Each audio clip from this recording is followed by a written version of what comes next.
Welcome back. Hope you enjoyed the lunch. We will turn to the afternoon program now, and I will introduce to you to actually not a duo, but a trio presentation to make up for the imbalance that was created with the contribution of Manfred Reichert. I'm here together with Johannes Schwall from the Picture company, a consultancy company mostly active in the public domain, and his presentation will be shared with the guys who are sitting in the front row here from the University of Muenster, who will follow up shortly. Okay, please go ahead. Thank you very much, and good afternoon. I'm not very fond of microphones, so I guess you just have to cope with what I do here. Well, as Hayo already mentioned, we are here as a trio. I'm starting with the more practical approach and also deliver a basis for what is to come afterwards, because the two guys from the university will then keep on using our data and showing you what they made out of it. I have 4 points, which is a short introduction to the company first. Won't go into too much detail, but at least you got to know who we are and what we are actually doing. After that, I'll introduce you to the picture method, which has been developed at Muenster University, and well, show you something which is for us not as new as it seems, but we just started at the beginning of the year a cooperative network for process management. And in the end, I'll, well, more or less hand over the focus to research and education in cooperation with universities. All right, our company was founded in, well, you can discuss at the end of 2007 or the beginning of 2008 as a spin-off from the ETSIS, or Muenster University at Business Informatics. We started then with only 4 people, and I joined the company as a consultant. Well, first I was more or less working in the IT part, software development, support of software development, and started as consultant in end of 2008. We were founded by the German Ministry of Economics and the foundation, and the idea was to use the knowledge that was developed in the research institution to actually bring it to practice with a focus on public administration. This is what the method is about. I'll show you in a few moments. It only focuses on the public administration, currently mostly in Germany. We have some cooperations to Brazil, to Russia, also as research projects, but the main focus is in the German region. In Germany, we have 3 levels of public administration, which is, okay, not on this sheet, not on this, yeah, not here, you can see here, but we have 3 levels of public administration, from the ministry at the top, of the Länder level, and the municipalities. Additionally, we also work with, for example, chambers of commerce and churches, because they all share more or less the same, well, structures in organization and administration. This is a map of our customers at the moment. You see Muenster is here on the left, somewhere between, and we have a very strong focus in the North Rhine-Westphalian area, as well as in Saxony, and in the part in Hamburg and, don't know, Schleswig-Holstein, the English word for it. The focus of the company is always process management. Process management is always some part of our projects, but it does not always comprise everything. So we identify IT potentials, for example. We help with the introduction of software. We help with organizational changes, like supporting restructuring of administrations, for example. We also, this is very important for at least the German administrations, at the bottom, the budget consolidation. The German administrations, well, they don't have any money. Shouldn't be too new to all of you as well, I guess. It's a general problem in the European Union at the moment, but the German, at least the small municipalities, really have a problem with structural change. It has been coped with in North Rhine-Westphalia, for example, in the Ruhr region, but it is spreading all over the country. So what we do is, with a process approach, we try to get them to see where there's still potential to, well, at least cope with their problems. Problems, for example, could be that they get more and more tasks. These tasks come from time to time from the lender, but also from legislation on the federal level. And it's always the lowest in the chain of command, you could say, who got to do everything, but they definitely lose quite over. Sorry, they definitely have a very big problem because they don't get any money, they don't get any staff. So what they try to do is to use this process approach to focus on certain optimization aspects. What we did, or what we do, is we took a look at German administrations, and very often you find something like this. You've got the front office, which looks, well, shiny and quite fast, and then you get the back office. And the case is actually that over the last years there has been quite a lot of development in the front office. There's a single point of contact, for example. People can enter their data online, but in the back office, that's where the problems are. There still people work with paper. People still have to manually transfer data from one IT system to the next. And obviously, if you look closer, this is where you can get something.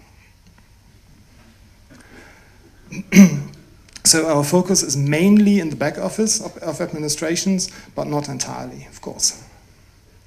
I've been to Estonia in the summer, I guess some of you as well, as there was some large conference, and I was quite impressed with what they do over there. There's actually, for most Estonians, they only have their ID card, and with this ID card they can do nearly everything. They can enter any buildings, they can, well, if they're allowed to, they can, for example, get information about their healthcare, they can go to the doctor, they can use public transportation, and so on. So a country as small as Estonia was able to do quite a lot, and a country like Germany, which you should think should be able to do something like that, really has its problems in the back office.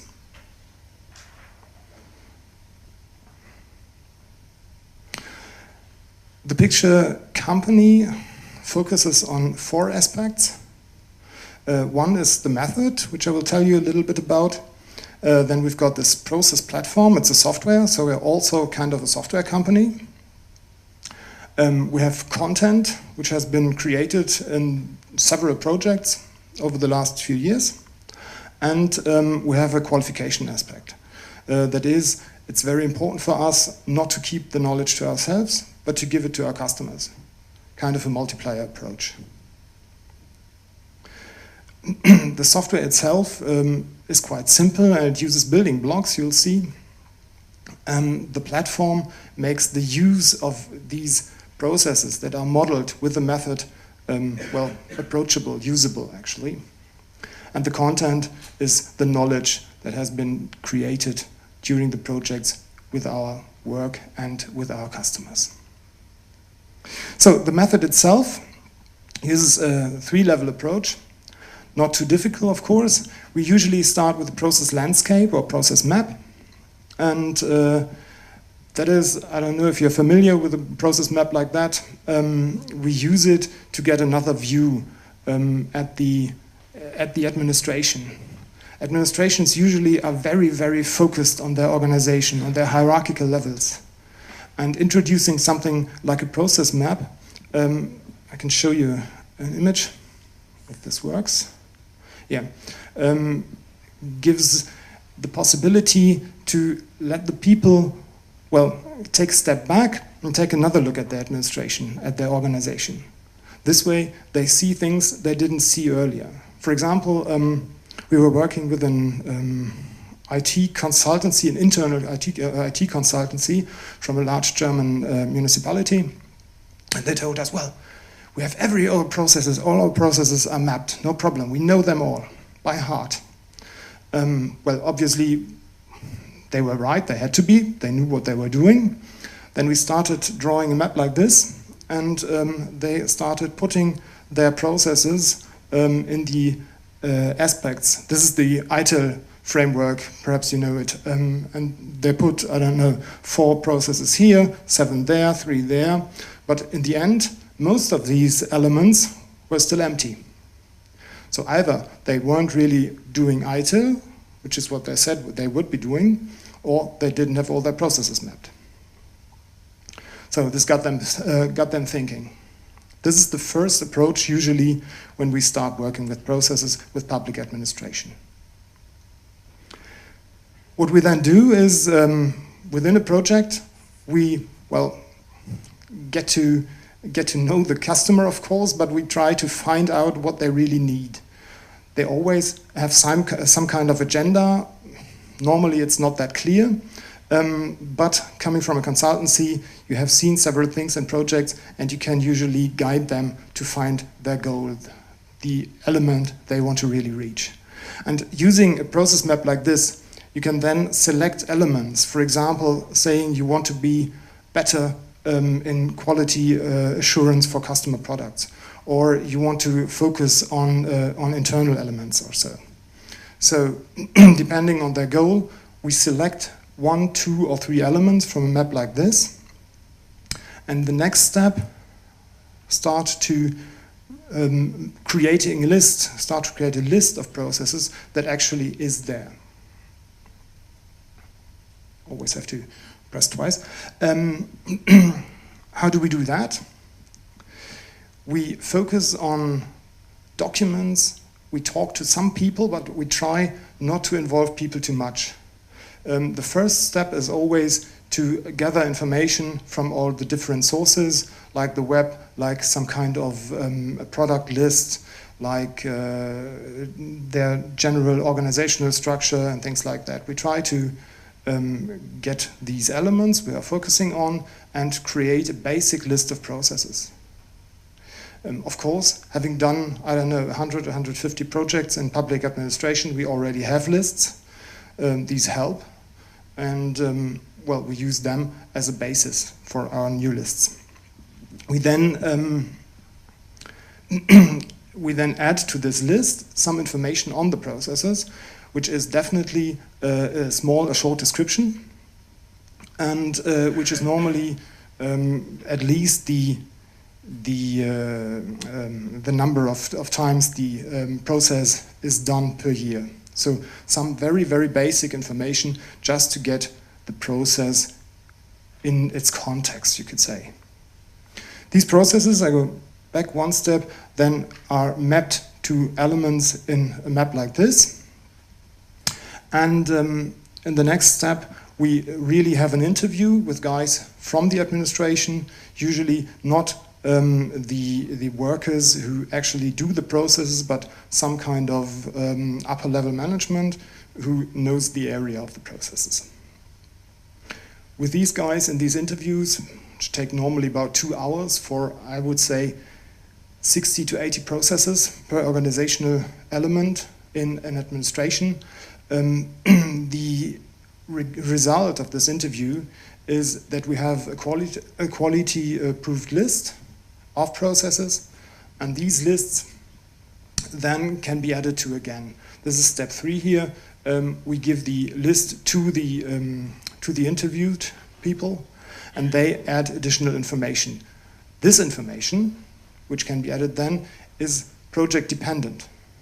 Until now, we only had a process name, perhaps, and a process description. Now we start adding information that is relevant for our project. For example, if you want to talk about budget consolidation, you perhaps need to know which personnel is working on the process. You perhaps need to know if there's any software or hardware involved. well, you could imagine more information. If you want to just do knowledge management, it's more important to know which documents are needed in the process. So this is information that can be added to this list as a basis. And in the corner here you see we do this mostly by Excel. We just have a list with these attributes, we call them, to have our basic data. The next step then, oh sorry, I'm a little too fast. The next step then is to use these attributes, and from these attributes select those processes which are the most relevant. For example, we could use processes which have a high time of work, which bind very much personnel, which are very expensive with means of hardware, or if you want to talk about introducing workflow management software, which could also be a goal in such a project, you focus, for example, on documents, if you like. So coming from lists from 60 to 80 processes, which would be very, very hard to model within one small project, and we're talking about, I don't know, 40 days, for example, as support for document management introduction, then it would be hard to model all 80 processes, definitely. So we focus on those processes that are the most promising. The most promising in that they always should, well, have the most potential for improvement and the most potential for this special project. Using these attributes, we can identify them, and then the next step is to make a model of them, because it's always in the model where we could really get the basic information, the information that is necessary, for example, to transform the model to a workflow system. So what we do is now we use the picture process model, and the picture model is very straightforward. It is not as complicated, for example, as this process chain you see on the left. It only uses 24 building blocks, which are mapped exactly and specially for administration. You see already 4 of these building blocks in the center here, and every building block has several attributes. These are dependent on what the building block stands for, of course. So a model like this would be transferred in something like this. Of course, it's not that simple. It's not just 4 of those building blocks, but it basically goes down to this. These are the building blocks. And you can see we have 5 different categories. They also have colors, which is quite important. You see in a moment. And on the top, you have the content-wise administrative work. This is what actually the administration should be doing. In part, they also should be doing this, but mostly this is what's really important. Checking, carrying out calculations, and making decisions. What they shouldn't be doing, definitely, is all this, change of media. So you wouldn't want your administration to print all day, to copy, to scan, and so on. Actually, this nobody does anymore in Germany. I haven't seen this building block in quite a while. So with these 5 categories and these 24 building blocks, we can model every administrative process, at least in Germany, but I guess it's transferable to other countries as well. There definitely is a problem, because administration is not only paperwork and not only IT. You could imagine that there is some kind of building department and they have to go out to some, I don't know, new creation of a building, and they have to measure things, or they have to take care of the green, for example. For this, there's a 25th building block.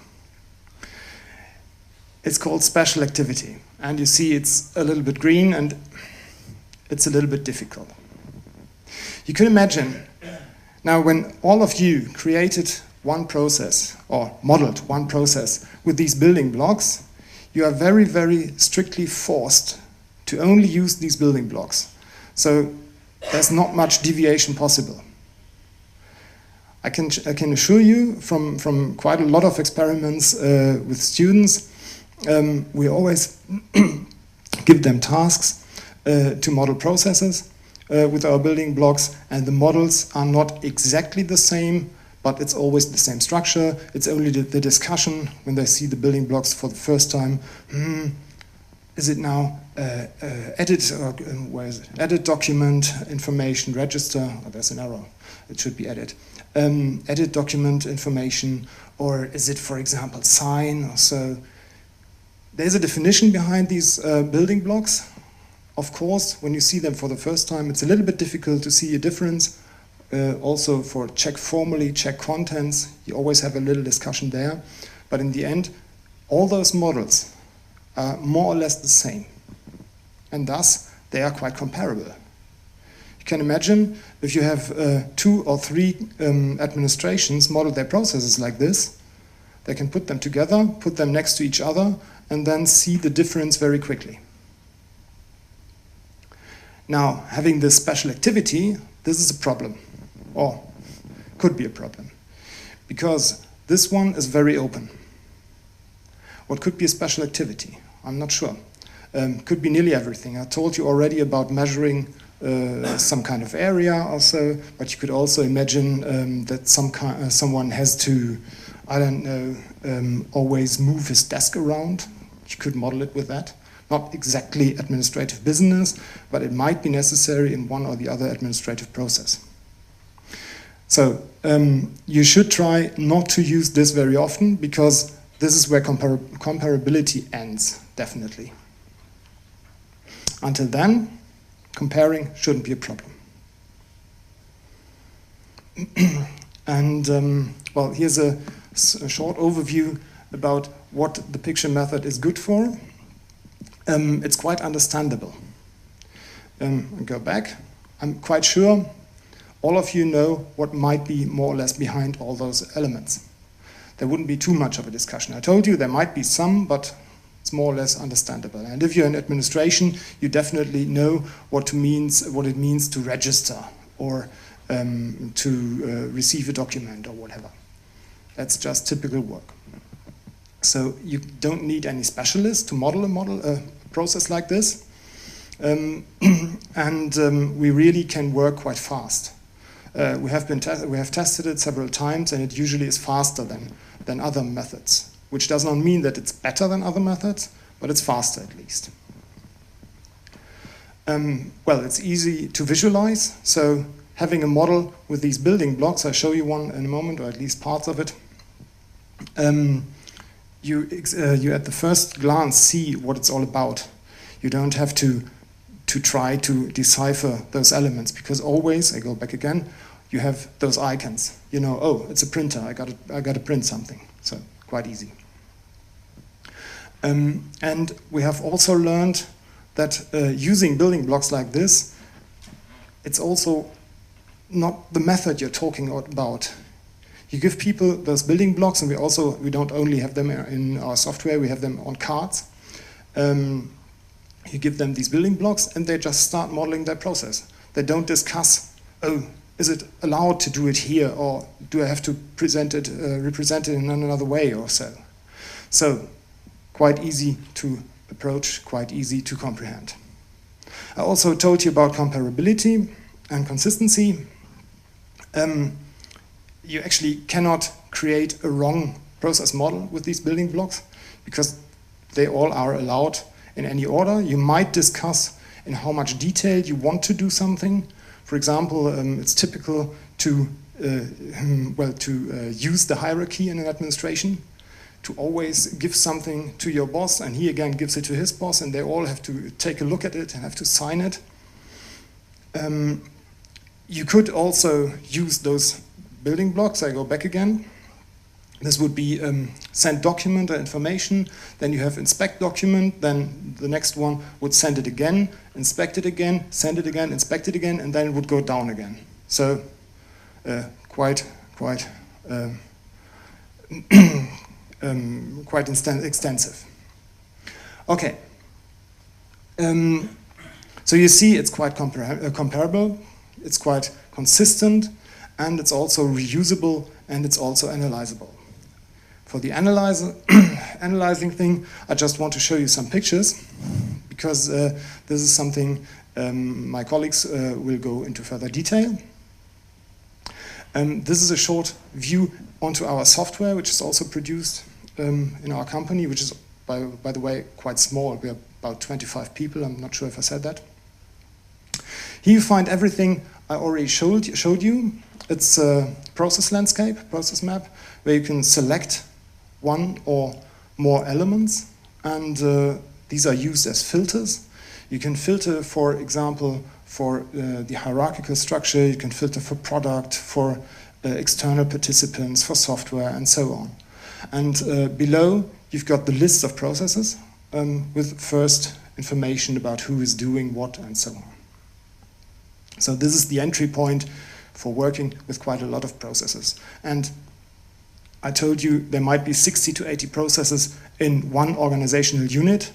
When you're looking at a city like Muenster, for example, with 280,000 inhabitants, we're talking about 2,500 processes. And they definitely won't be able to work with all of them over the next few years even. So it's very important to get the possibility to get those processes that you really need. This is an example of a characteristics sheet. For example, you see that several information can be, okay, it's in German, but it's more or less, here it is, information about the process itself. This is used to filter the processes, to get those processes that you're really interested in. And this, again, is how you model it within the software. On the left, you have the icons, the software elements. You see the categories again. You just drag them to the center, build your process as it is, and add attributes as well for each building block. Quite easy to use. So this is how a process could look like if you have a visual, if you want to have an image of it, a visualization. You see we have, in this case, two variants. The one is the red one, the other one is the blue one. At first, they are the same, and then we have a distinction because I'm not sure what's happening here, but well, there might be one thing done in another way or sent to some other guy or so. For each process, again, the attributes which inform about details.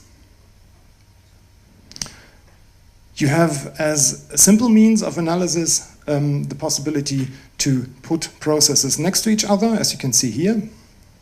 This might be an as-is process with quite a lot of building blocks. And then you have a to-be process after the introduction of a document management system, for example. You immediately see the difference because some building blocks have been dropped out and others might have changed. You could take a look at times, for example, frequencies, and so on. What you also can do is you can extract all the information and use it in any way you like, because it's a database, of course, behind it.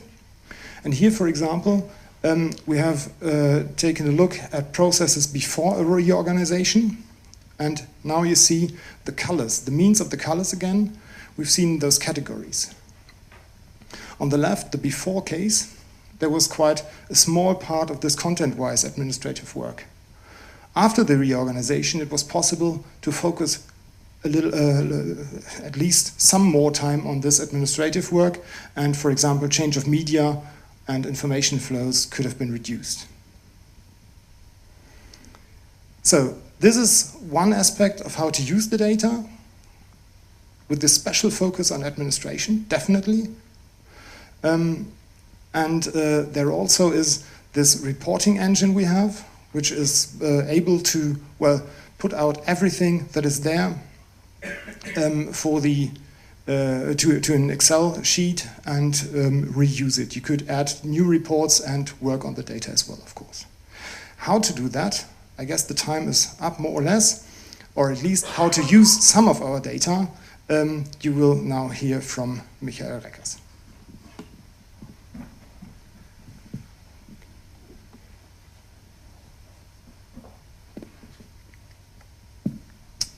Okay, yes, so as Johannes told you, the creation of the picture method was somehow work from the university, and then there was a spin-off. But of course, after sorting these tasks out, we still keep on working together, especially on the task what we can do with all this information. So the question, what can we learn from all these data which we stored into the databases? And so we are coming to the part of the process analysis, and we will find, or we want to find, the problems in the current processes. And we want to develop possible solutions to create better processes, easier processes, or whatever our aim is when thinking about looking at the processes and find some weaknesses. And usually this part is somehow a manual task.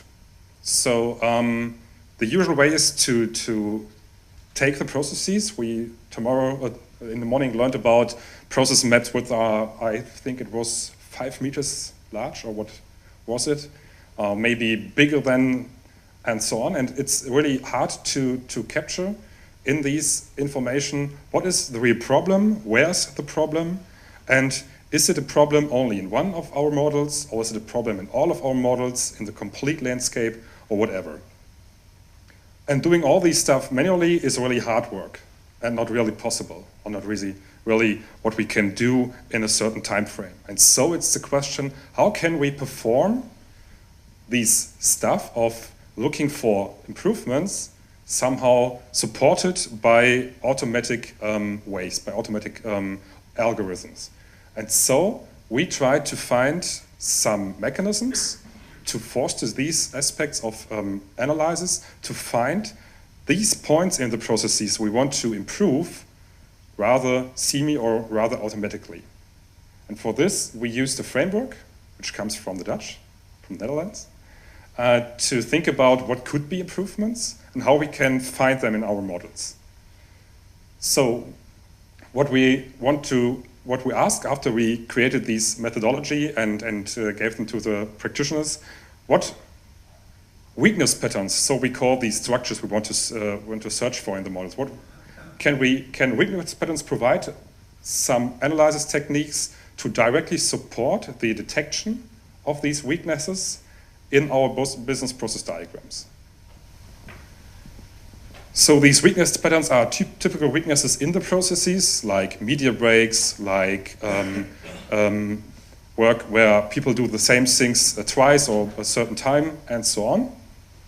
And the question is, can we find these structures, these patterns in the models?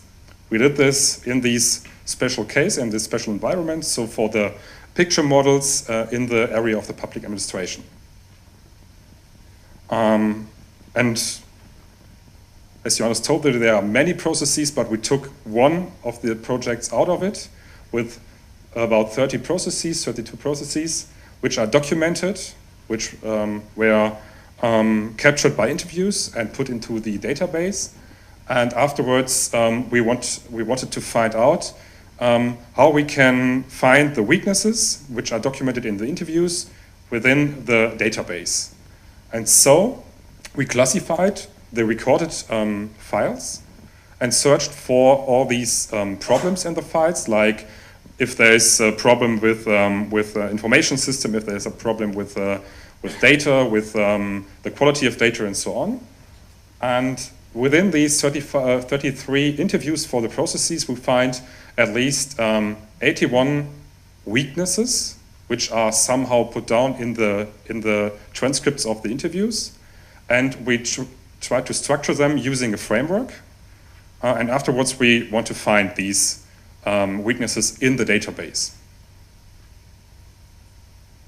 So based on the interviews, we classified and we didn't model them by ourselves. We only took them and went through the text, and then we defined these weakness patterns you will find here on the slide. So we classified them into at least 4 groups.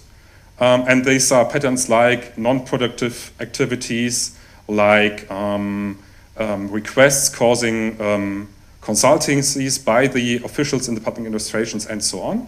So at least we define these 10 weakness patterns, and afterwards we try to find these patterns exactly in the same position of the process we expect them based on the interviews to check if it works. So we used this framework by Hayo and Salmalim Manzar and classified all these weaknesses we find and defined these patterns at least and tried to find out if the matching would be fit and tried to find out if this methodology would be working and would be a supportive method to find the weaknesses we expect. So we categorized them and related them to heuristics, which we later on can use to find improvements for the processes. And the heuristics are not by ourselves; they are also in these frameworks. But they will help us later on to improve the processes. And so the patterns, as you saw before, is about like document requests, consultancies, inquiries, and so on. And now we are searching for them into our database, which we got from the Picture Corporation. And the result is that from our expected 30 matches, but find out 74 matches within the process landscape. So looking in more detail, at the end, from our expected matches, we found at least 22, and we expected to find 30 based on the interviews. So it's about 73% of the expected matches we found. That's not so good at the moment, but there are some reasons why it is as it is. So on the one side, we found out that some of the patterns we defined are too coarse. So we found many matches in the processes, but we expected only few matches. So we have to rework, on the one side, some patterns, and on the other side, there are some patterns which really only seem to be special for these cases we investigated within our project. But overall, we can explain many of the missing matches, maybe with some modeling errors or with some information which is missing, which was in the interviews but not in the models, which couldn't be in the models. And this is one problem we found out within these with this experiment. On the other side, we have these sometimes few, sometimes many unexpected positive matches, which we on the one side can explain that we found the match because there's a hit in the database, but looking into the process, we see that there might be a weakness, but looking behind the facts, then we see that they have to work in this way. And so it's only a weakness found by the machine, but not in the real world.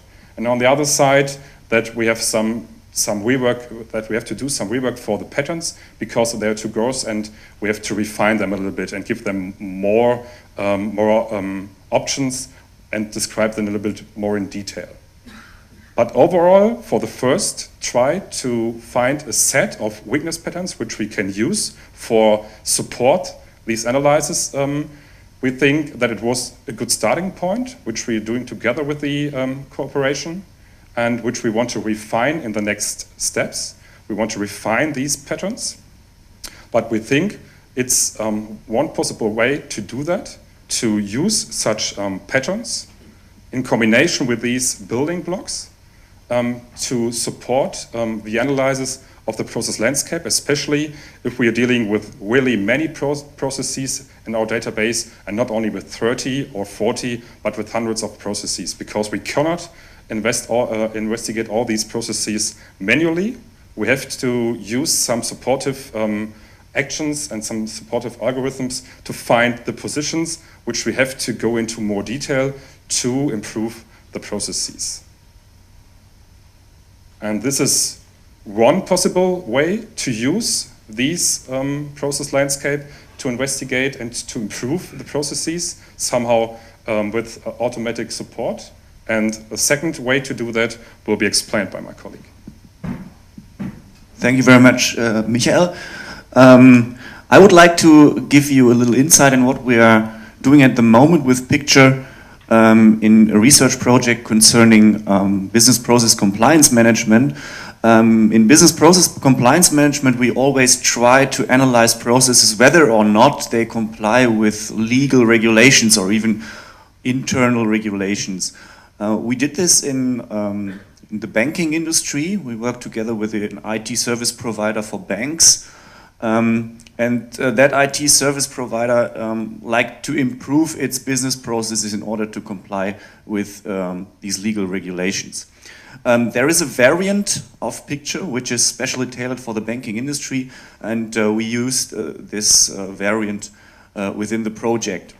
And one special thing about business process compliance management is that we are looking for patterns in business process models that are not just linear, which actually means that we don't have just predecessor-successor relations in the business process flow, but patterns which are a little more sophisticated, which may look like circles, like loops, or like anything you could imagine, which consists of nodes and edges, which actually process models consist of. And therefore we needed a query language that was able not just to analyze these linear relationships, and this is GMQL. We always love abbreviations in information system, and this is why we call this GMQL, Generic Model Query Language. So first of all, I give you an introduction into GMQL. GMQL is based on the idea that any model we are looking at consists of nodes and edges, like you can see here from this example of an event-driven process chain. And so actually it's nothing but a graph. And our idea was to look for special patterns in such a graph using approaches from graph theory. So using this idea means that we need a framework that makes us able to specify such models as a graph, which actually means that we have to be able to specify which kinds of nodes exist in our modeling language and how we can use these nodes in order to specify a process model. So actually we've got element types. We can compare this to, for example, the process building blocks Johannes was already talking about, and instantiations of these types, like really special parts of a business process, like a building block that means print something. Now the idea is looking for patterns in such models and looking for a little graph within a big graph. That is, our pattern is the little graph and our process model is the big graph. Actually, in this example, this means this. So we have specified the process pattern, for example, the compliance pattern. We look for such a pattern in the graph, and our approach returns all occurrences as sets of those weakness patterns. So if we apply this approach to a process model and we get a return that says, okay, we have found weakness patterns, then we know that there is a process weakness. Well, the approach consists of set operations that uses the whole model graph and a pattern definition and builds up weakness patterns successively. And in order to do this, we need first of all to look for elements with special properties. For example, we look for a special building block. So for example, give me all building blocks that are named print out something. Well, these are the set operations that do this. Elements of type, for example, gives us all building blocks print. In order to build up the pattern successively, we also have to look at the neighbors of certain elements. And for this, we will look for elements with a certain number of relations, elements which are related to other elements, for example, to process building blocks following each other, or process building blocks associated with attributes, which was already introduced by Johannes, and for example, direct successors in process models.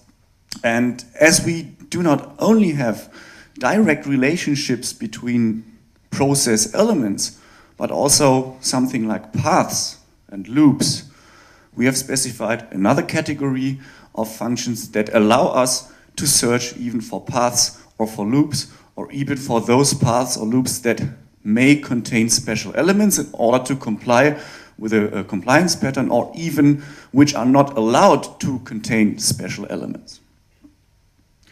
To combine all these patterns, we use set operators known from mathematics, and this way we create our weakness patterns. For example, look at this event-driven process chains. We have a set of all the vertices, which are here the events and functions. And for example, applying this pattern to the process model means, first of all, we look for all functions, then we look for all events, then we get back the two different sets, which are again used for input for the direct successors function, and the result will be the following, this one. So every functions that are followed by an event. And applying this to picture, first of all, let's look at the tool. We have built a tool for this in order to prove the functionality. So you can define your weakness pattern as an equation and apply this to models, and then you will get back all the highlighted patterns you find. So if you look for a weakness pattern, you will get the highlighted weaknesses in the tool.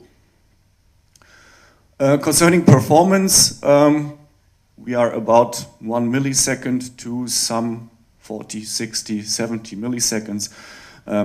This is enough for people who will apply this. Imagine an approach that is too slow, then it may work, but is not useful. So this is why we had to prove the performance. Our application to picture was in our IT service provider project.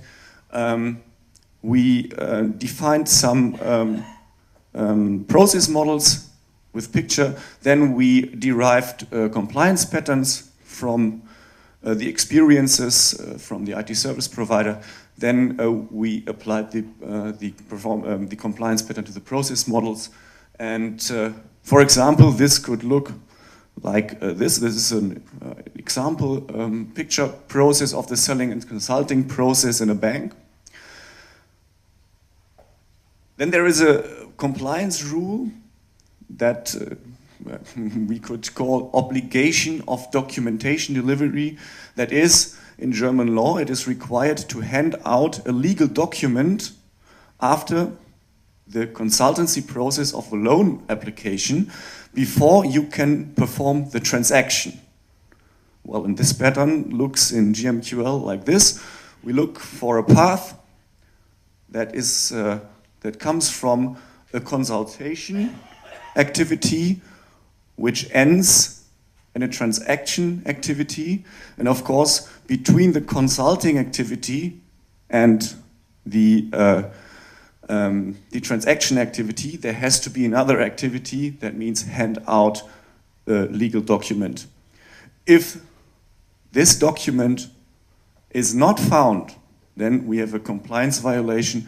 And in our project, we discovered such a violation in our consulting process.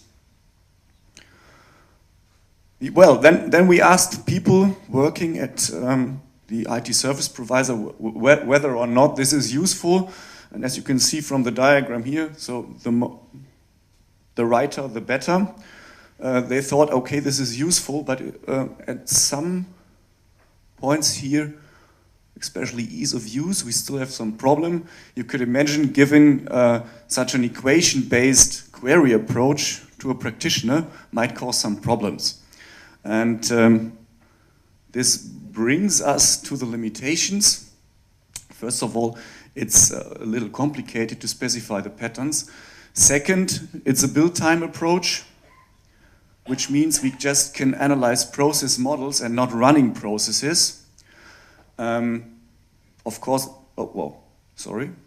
Of course, there may be other compliance rules that are not process related. Of course, we cannot find compliance violations not visible in a process model. Looking at the performance, we could show that the approach is quite fast, but imagine process models containing more than 1,000 or 10,000 of nodes, which could be the case in corporate groups or great companies, and querying such models can lead to severe problems, which can mean that you have to wait years for a result, and this lies in the problem of querying models, which is exponential in the computation time. So this is an aspect where we have to do something still. Then semantics, what Michael and Johannes already said is that you need to have a process modeling language that is terminologically standardized. For example, using process building blocks or attaching ontologies. Because if you search for something in a model which is terminologically ambiguous, then you will get ambiguous results, which are not useful. So we have to keep this in mind when applying this approach to picture or whatever different modeling language. So what do we have to do in the future? We will apply this approach to different application areas and different modeling languages. Coming from the evaluation, we are currently working on a graphical pattern specification, which makes the equation-based specification obsolete. We like to integrate terminological standardization if we apply this approach to other modeling languages that than picture, which are not standardized. We are also working on the increase of performance. We use approaches from algorithmic graph theory, exploiting special characteristics of the structure of models in order to speed up the approach. And of course, we have to prove that this approach is usable, not only for IT service providers. Thank you very much.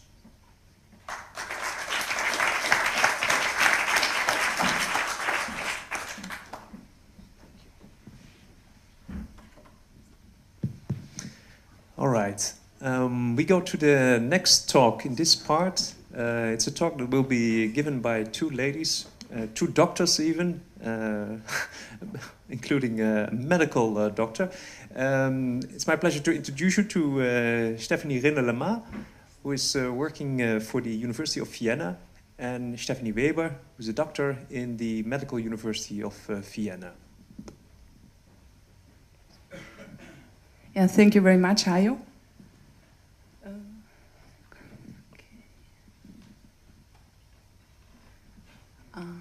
Is there someone from... So we thought we'd do it in a different way. We saw all of you say, okay, first part of the duo, then second part. We decided to do some kind of interaction presentation.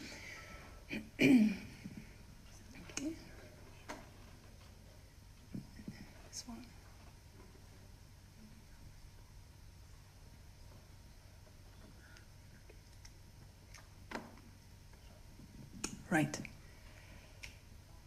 Okay, thank you. Okay, so our both names is Stefanie. This is also very easy now for you. So I'm the one from the university. This Stefanie is the one from the a medical university, and also working for the General Hospital in Vienna. And as everyone was doing before, we want to start with the practitioners part, and so I hand over. So first of all, we would like to give you a short introduction of our team. Here you can see a picture of our team. I was unable to be at the meeting because we had rounds at the inpatient department, so I'm not in the picture.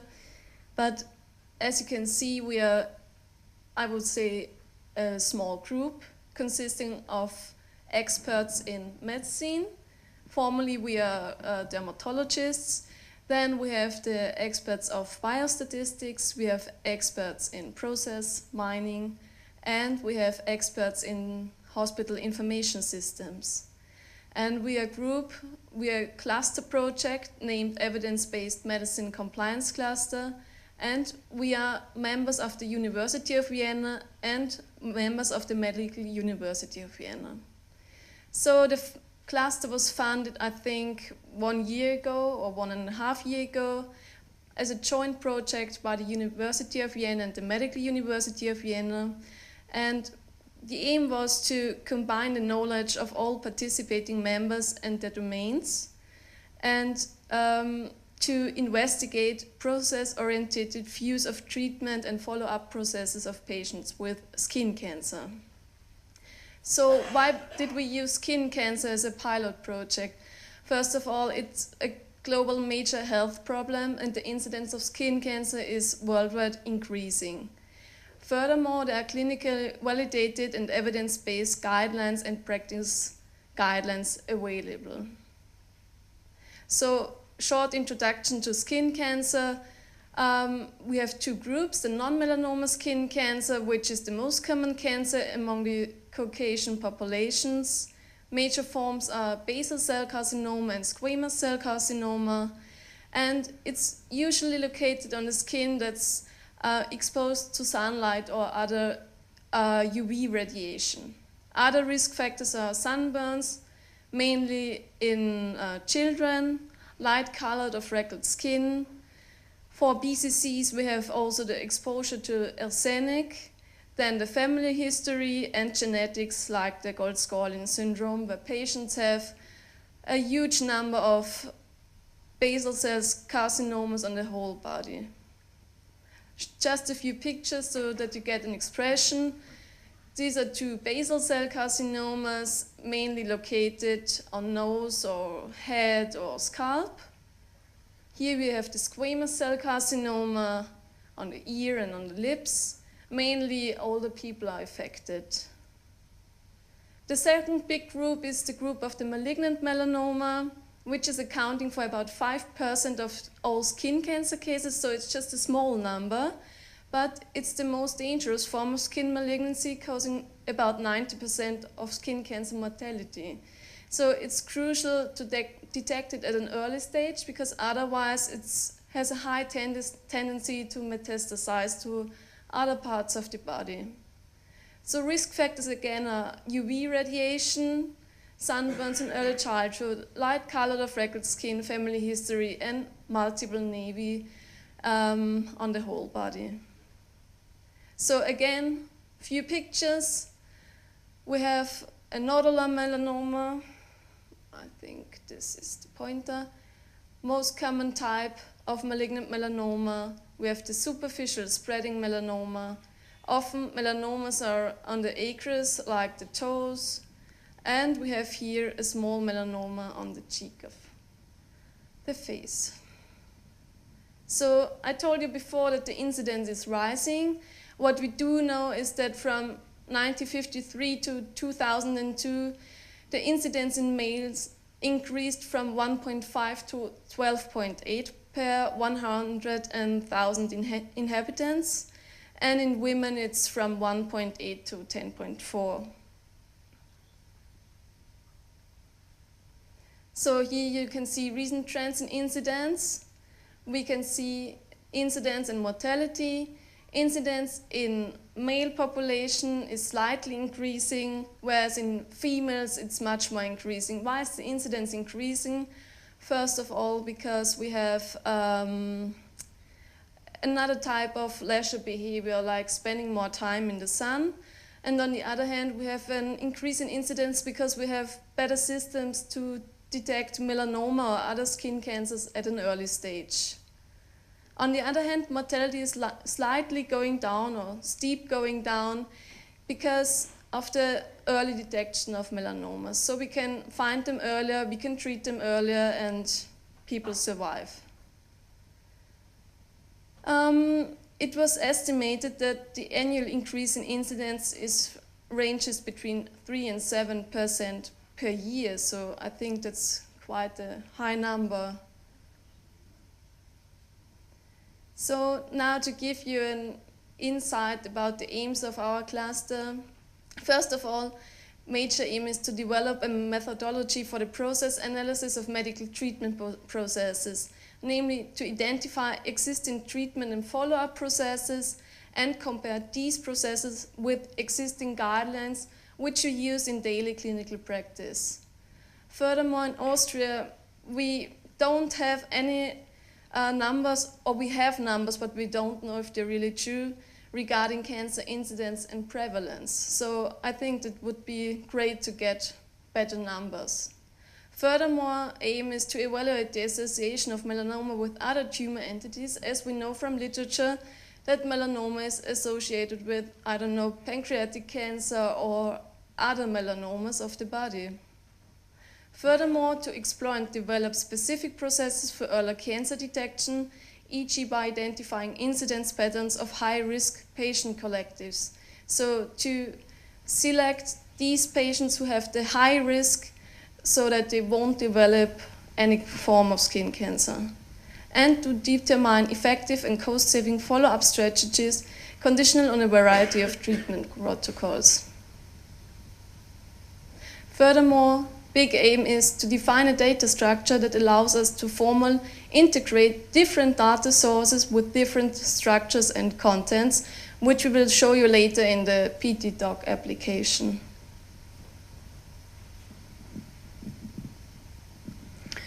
Okay, so I hope this was some kind of introduction into the medical problem, which is of course the really important problem, let's say. And we as the computer scientists, we hope that we can provide means to support finding maybe new insights into this kind of treatment processes. This would be really a big wish from our side. And first step was, as Stefanie already mentioned, that there's already guidelines existing for all different kinds of treatments and also for treatment of skin cancer. And you saw these pictures before. I had the full introductory lecture on skin cancer, which lasts 90 minutes with all these pictures. This was really tough for me. But then afterwards we had a look at the skin cancer guideline. And the skin cancer guideline in Europe is, you might not see it, this source below here.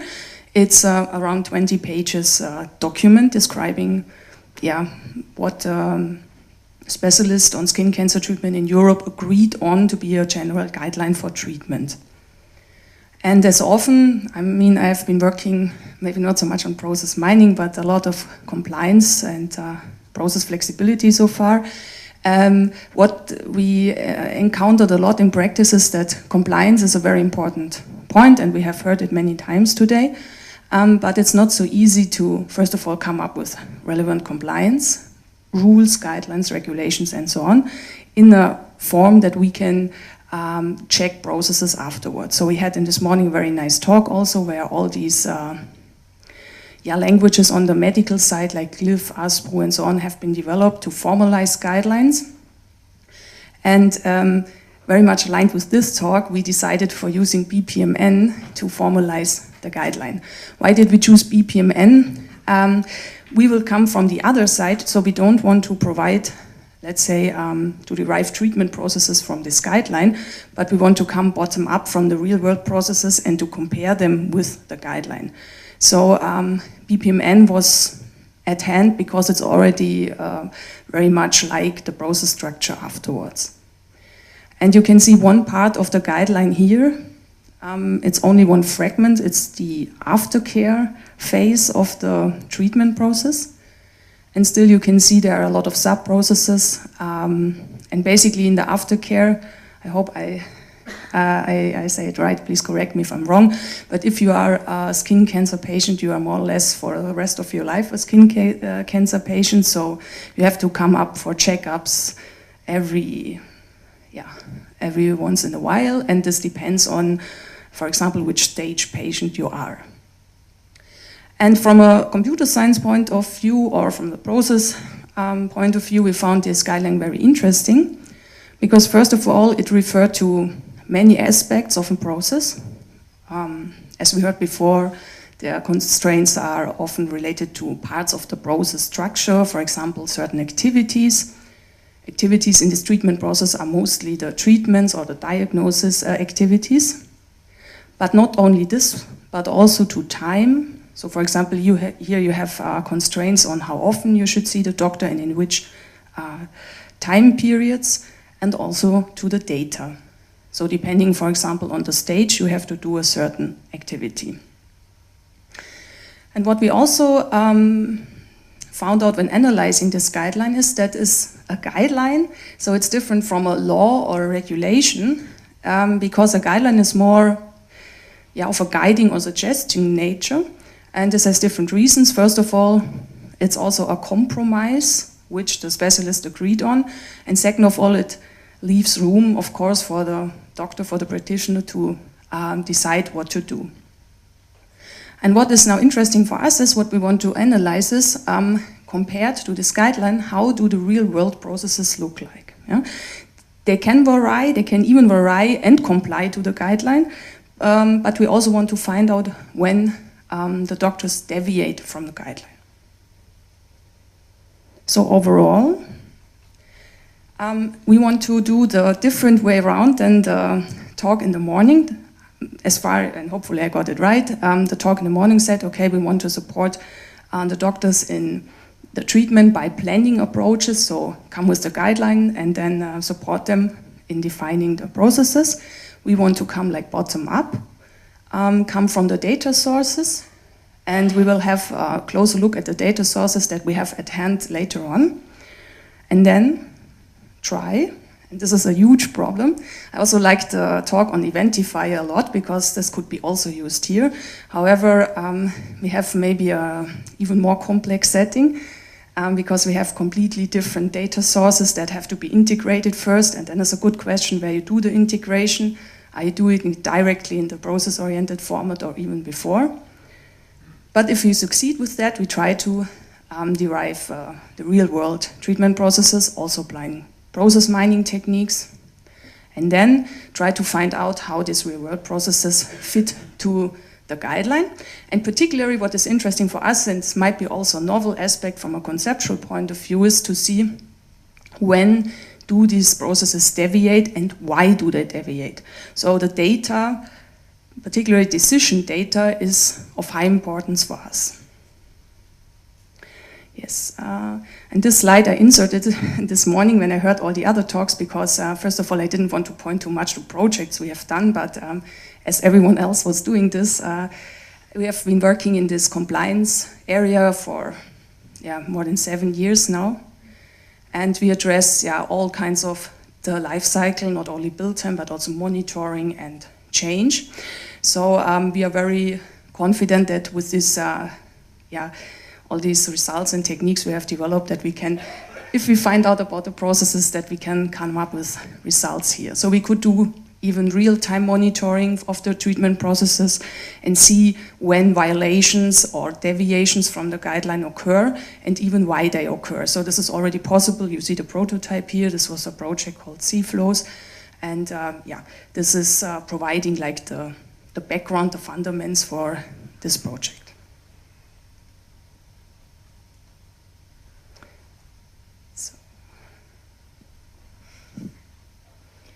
So next we will show you the data sources we have.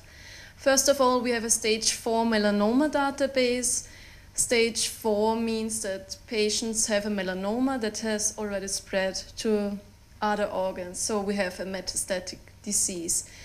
This database was built at the Department of Dermatology at the General Hospital.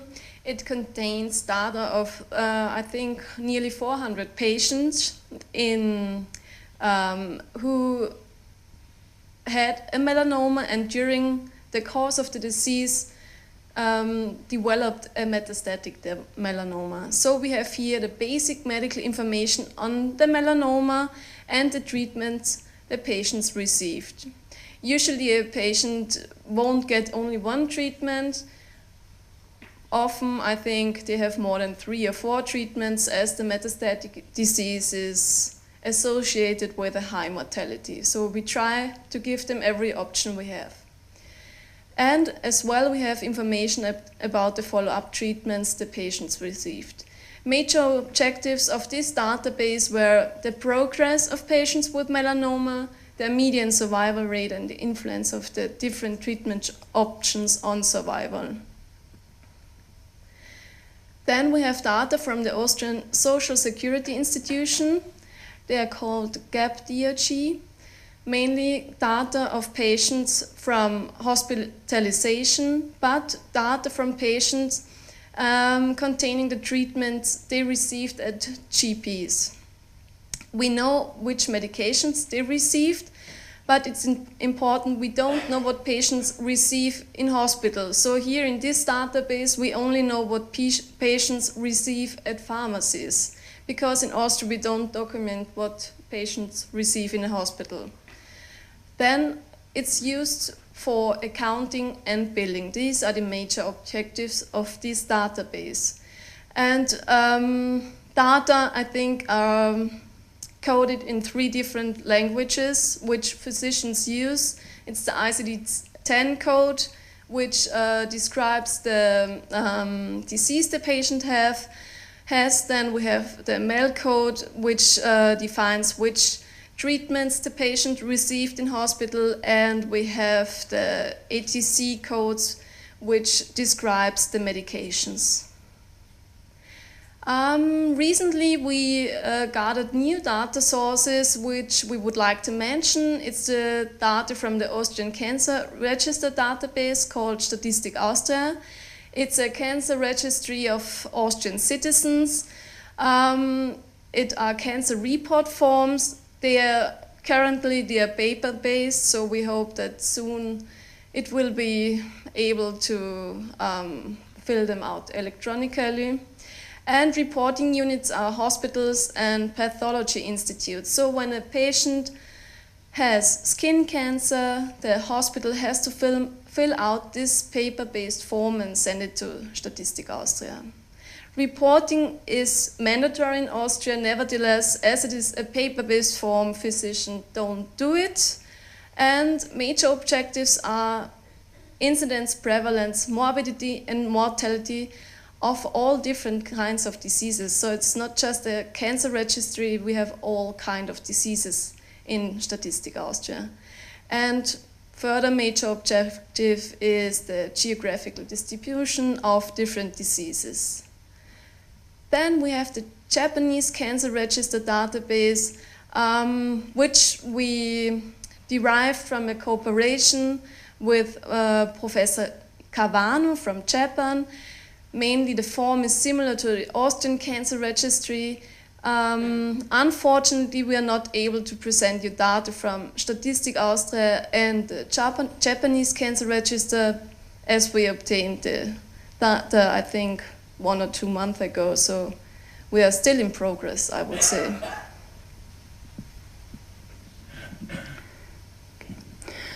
Right, and maybe a few words to these different kind of data sources. I mean, currently we're maybe a little bit like proceeding like a greedy algorithm to collect as many data sources we can have.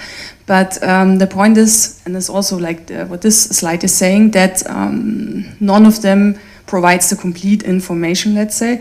And we also think that we might be able to find out interdependencies between the different diseases. So we have very nice data about the skin cancer, like the stage 4 database, but also it might be possible that different diseases have some interdependencies among each other, and then you see, for example, with this gap DRG, where you have all kinds of different billing data, also this cancer registry, there might be a chance to find out if there are some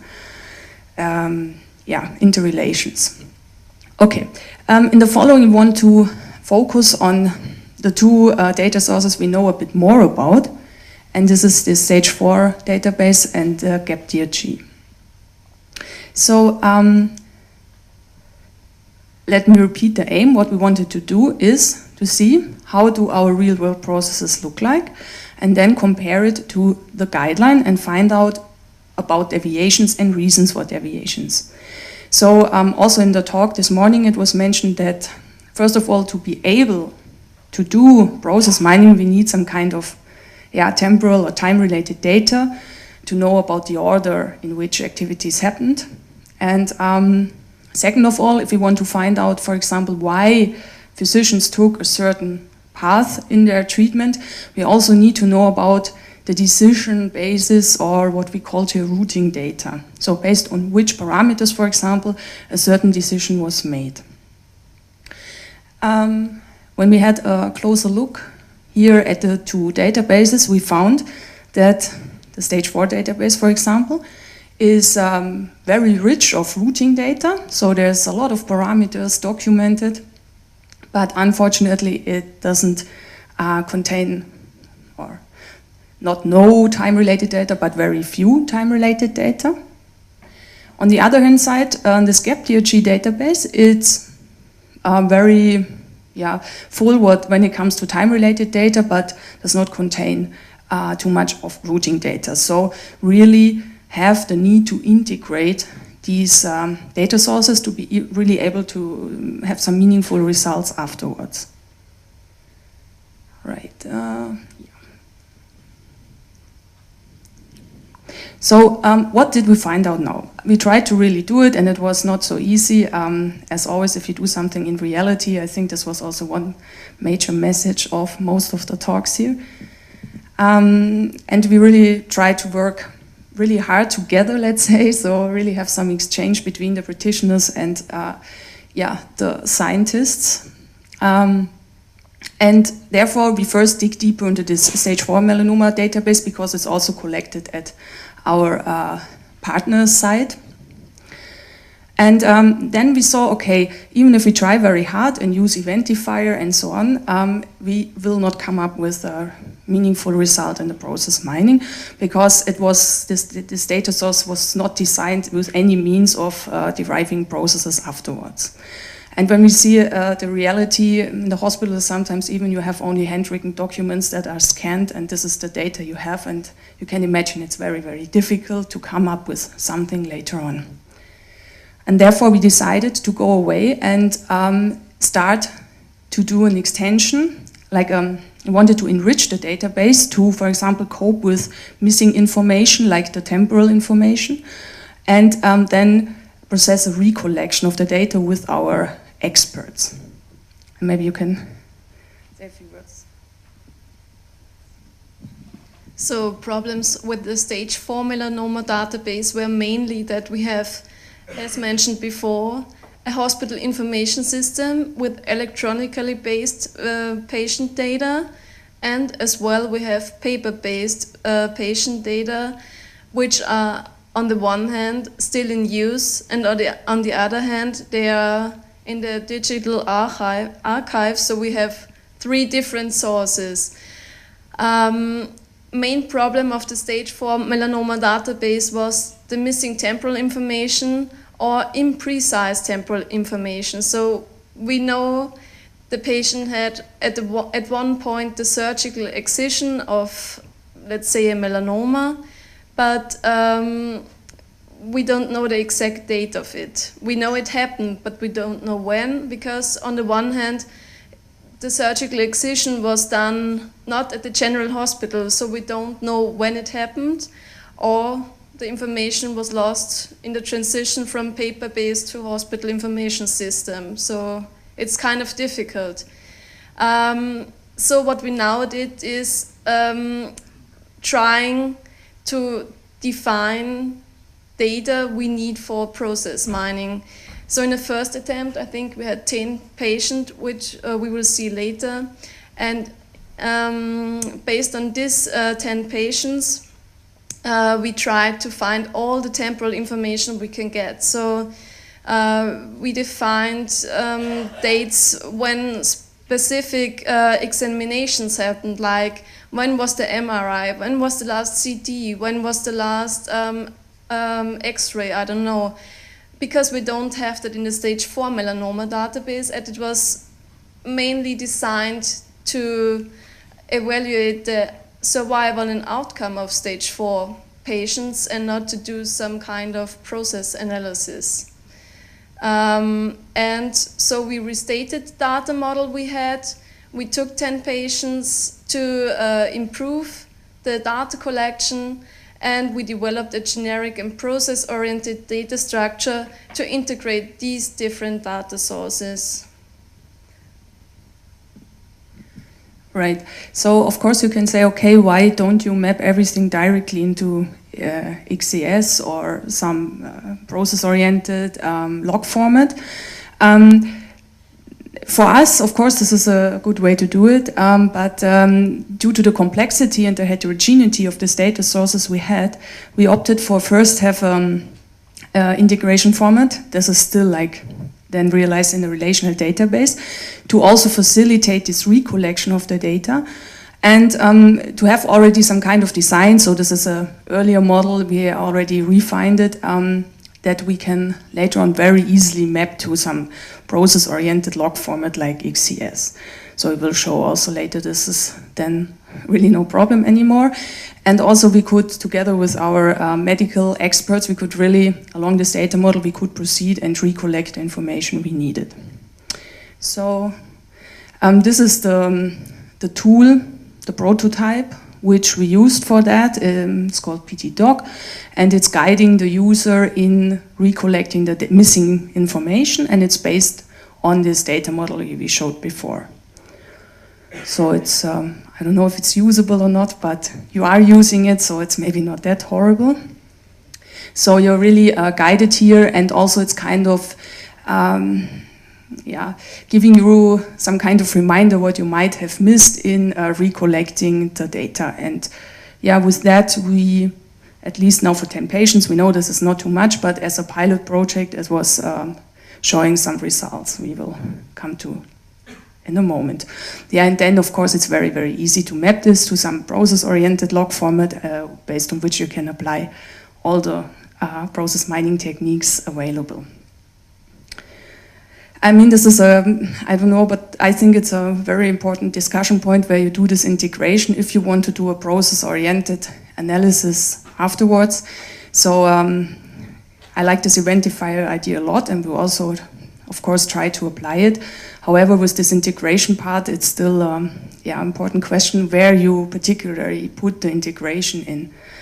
And we read the Process Mining Manifesto very carefully, and there's it said, companies should treat log data as first-class citizens, and of course I'm supporting this statement. However, in reality, sometimes we have to deal with this kind of data sources, and therefore, we really, either we try to find ways how to deal with it, or we don't use the information, what would be also a pity. Right. As a pilot project, we took these 10 patients and recollected the data, and also extended the information with like the missing temporal information. And then we also used the heuristics miner, as we saw already before, from the process mining framework BPM that is developed here. And then we also discussed the results. I mean, with 10 patients, you cannot really expect maybe the super precise result yet, but we could see that the output was already of some value for the experts, because we could use it as a screening for the medical data and reality. And it's also quite similar to what we have seen in the project of the eventifier, to see is my data correct or not, or are there maybe some kind of edges we don't expect in our data. And maybe the expert can say something on this result, because I don't know if this is correct or not.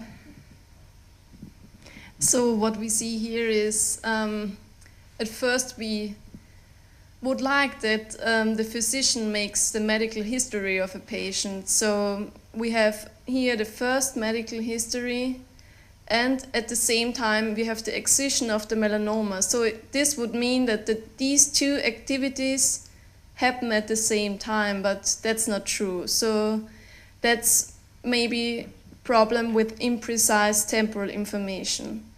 Because at first comes the medical history, and then after that we make the surgical excision of the melanoma.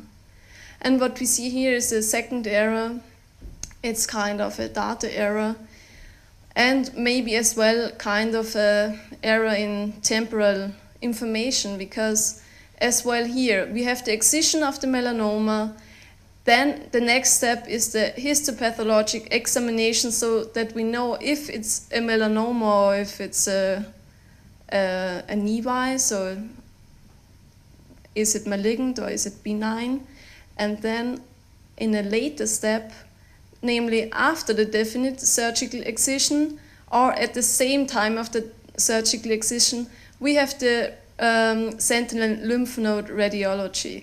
So I won't explain now what it is, just to show you that here it's wrong. It has to be either here next to each other or followed after the surgical excision. Here again we have on the first side here reflecting reality, meaning that in these 10 patients we looked, this is a kind of a chemotherapeutic agent. So we looked how many cycles of a chemotherapeutic agent did a patient receive? Meaning start was the first application of the chemotherapy and complete was the last treatment cycle. So here we have first treatment, last treatment, which means it follows after each other, so that's right. And it follows as well, interleukin is another treatment. This can happen at the same time. So this is reflecting reality. On the other hand, we have here kind of a chemotherapeutic agent, and then leading to gamma knife. Gamma knife is a form of whole brain radiation. So that's not true that chemotherapy leads to whole brain radiation. It would mean before we have diagnosis of brain metastasis and then we do the gamma knife, but not chemotherapy and following gamma knife. So that's not true. So I think now Stefanie will give you a summary of the project. So you see we are still in the early stage. So the first year was, let's say, full of work in finding the data sources. Also there's all kind of problems, you know, with access to the data sources. It's not like you can directly go there and see everything. I mean, this is a patient-related data, so it's very sensitive, of course, so you have to deal with anonymizing the data, talking to all the people, reassuring them that we don't use them for bad purposes, and so on and so on. So, but we are now quite confident with the data sources we have. I mean, it's nice that we also have this very good contact to the Austrian Cancer Registry. The head of the registry was like 2 weeks ago, she was visiting us and giving a presentation. They're also very open that we can use the data and also publish something together. So they're also open to the scientific questions. That's also nice for us. Nonetheless, it would be also great to have more data, of course. I think here it's really the more the better, to some extent. So would be really happy to have some international cooperations, because also, as far as I got, it would be interesting to learn about differences between different countries. Not only when it comes to maybe incidents or something, but also to treatment differences or whatever. So this would be really great, and also to share maybe their experiences in collecting data, or even good data, whatever good data means. This is also still to be defined. Right, then with the upper point, this is more the conceptual point of view. How can we find a methodology to analyze the medical treatment processes? So we were not, because so far we have not really derived say, a sufficient set of process instances that we can do process mining and start with a comparison to the guideline. We also thought about doing, for example, some simulation. So if you have had a closer look to this guideline picture before, you might have spotted that there's only 2 parameters within this guideline. This is the stage of the melanoma and the years you are free of a tumor. This is really throughout the 20 pages. Guideline is only the 2 data elements considered.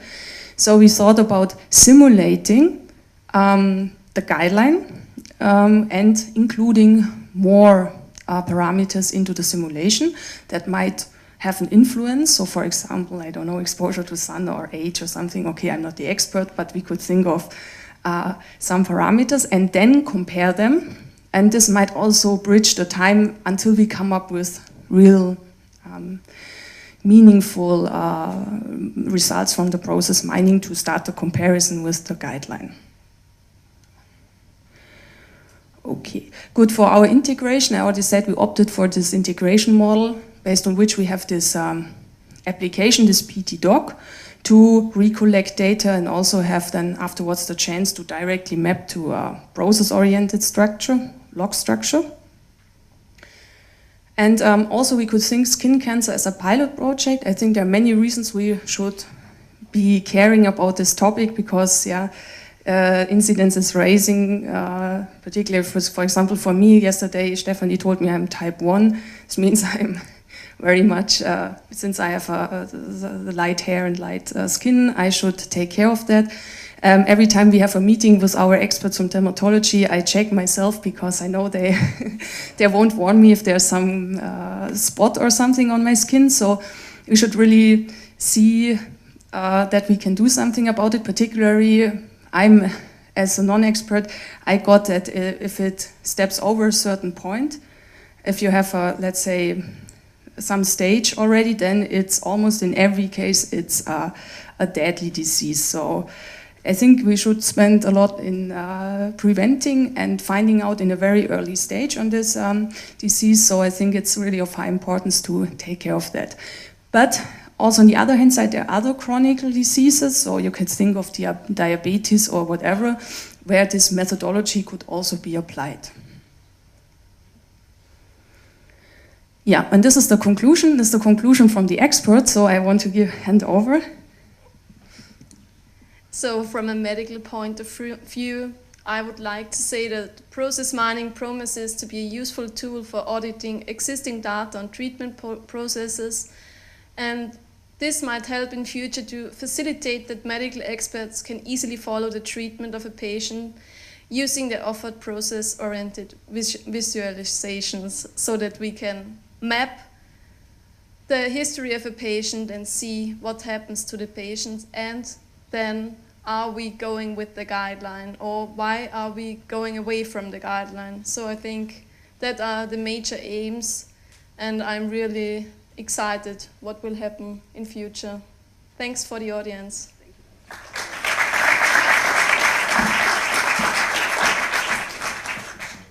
Very nice. Okay, I think it's time to get a drink.